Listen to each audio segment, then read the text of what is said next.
여러분, 한번 상상해 보세요. 모두가 주목하는 정말 잘 나가는 회사가 있었는데 갑자기 이거 문제 있는 거 아니야? 하는 의심을 받게 된 겁니다. 자, 그래서 오늘 우리가 파헤쳐볼 이야기는 바로 G 번호바를 둘러싼 미스터리입니다.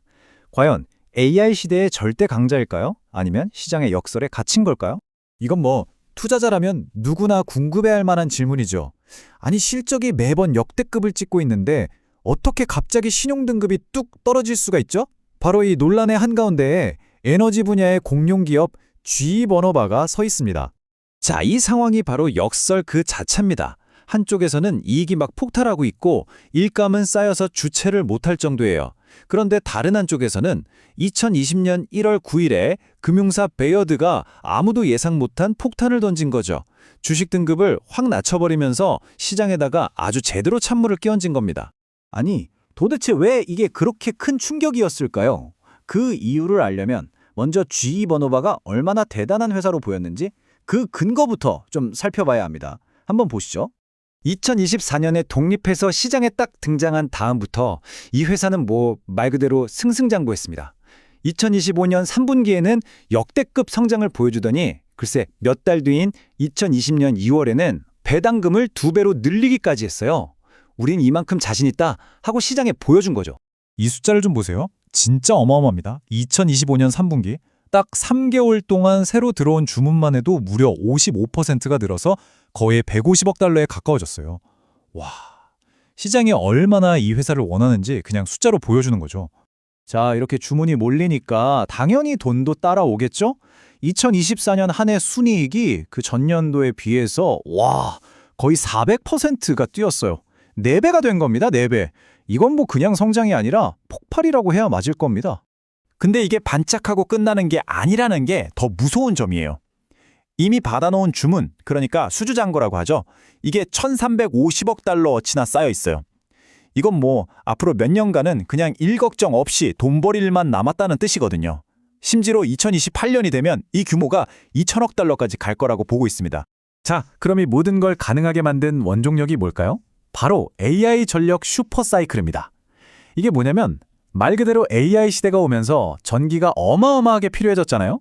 데이터 센터 돌려야지, 전기차 충전해야지, 이 모든 것에 필요한 전력 인프라를 G 버너바가 꽉 쥐고 있다는 겁니다.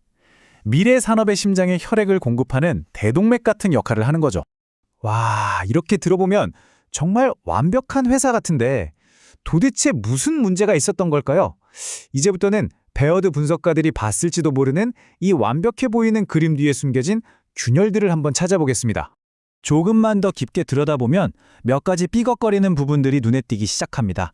일단 미래의 희망이라고 불렸던 해상풍력 사업부. 여기서 생각보다 손실이 꽤 크고요. 풍력 터빈 날개, 이 블레이드를 만드는 데도 문제가 좀 있었고 게다가 이 글로벌 공급망이라는 게 워낙 복잡하다 보니 어디 한 군데만 막혀도 전체가 흔들리는 그런 약점도 가지고 있었던 거죠. 이게 그냥 작은 문제들이 아니에요. 예를 들어서 이 글로벌 관세 문제만 해도 2025년에 추가로 내야 할 돈이 수억 달러에 달할 수 있습니다. 우리 돈으로 하면 수천억 원이 그냥 공중으로 날아가는 셈이에요. 안 써도 될 돈을 써야 하니까 당연히 회사 이익에 바로 타격이 가는 거죠.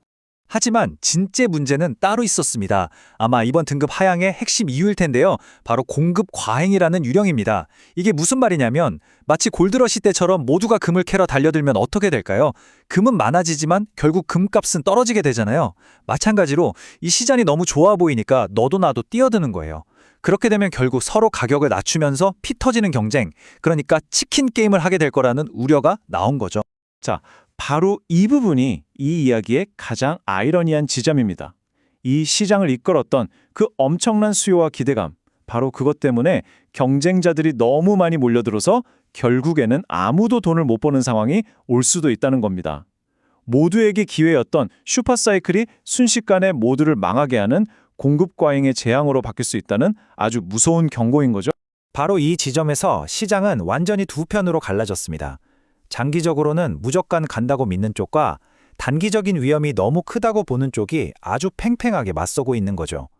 왜 전문가들조차 이렇게 의견이 다른지 한번 자세히 들여다볼까요? 일단 대부분의 분석가들은 여전히 이 주식 사야 한다라고 외치고 있어요. 대세는 매수인 거죠. 바로 그렇기 때문에 베어드가 던진 중립 의견이 더 돋보이는 겁니다. 굉장히 용감하거나 혹은 무모한 결정으로 보이는 거죠.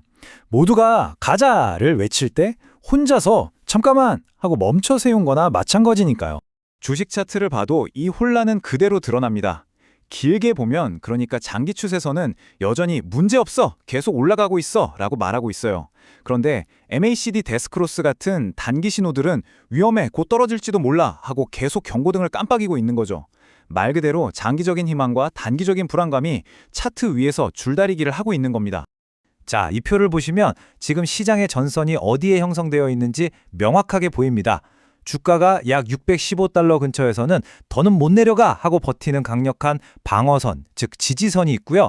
반대로 약 660달러 근처에서는 여기까지가 한계야 하는 두꺼운 벽, 저항선이 버티고 있습니다. 결국 이 지지선과 저항선 사이에서 어느 쪽으로 방향을 트느냐가 앞으로의 주가를 결정짓게 될 겁니다. 자, 그럼 가장 중요한 질문이죠. 우리 같은 투자자는 이 복잡한 상황에서 대체 어떻게 해야 할까요? 지금부터 GE 버너바를 바라보는 세 가지 다른 시각, 세 가지 투자 전략을 한번 정리해 보겠습니다. 첫 번째는 단기 트레이더의 관점입니다. 한 1주에서 4주 정도 보고 기술적 지표나 곧 있을 실적 발표 같은 이벤트에 집중해서 짧게 치고 빠지는 전략이죠. 두 번째는 중기 투자자의 관점입니다. 한두 달에서 6개월 정도 보면서 회사의 기본적인 체력은 밑돼 주가가 좀 떨어졌을 때, 즉 조정이 왔을 때 싸게 사모으는 전략이고요. 마지막 세 번째는 5년 이상을 내다보는 장기 투자자의 비전입니다. 이 슈퍼사이클이라는 큰 그림을 믿고 G 버노바를 핵심 자산으로 꾸준히 가져가는 거죠. 보시는 것처럼 내가 얼마나 길게 보느냐에 따라서 완전히 다른 게임이 되는 겁니다. 자, 이렇게 길게 이야기했지만 결국 질문은 하나로 모아집니다. 이제 와서 G 버너바가 미래 전력 시장을 이끌까? 이건 질문도 아니에요. 그건 거의 정해진 미래처럼 보이니까요. 진짜 질문은 바로 이겁니다. 과연 그 일을 얼마나 돈이 되게 해낼 수 있을까? 이 치열한 경쟁 속에서 말이죠. 성장 자체는 보장됐을지 몰라도 수익성 있는 성장이 가능할 것인가? 여러분의 생각은 어떠신가요?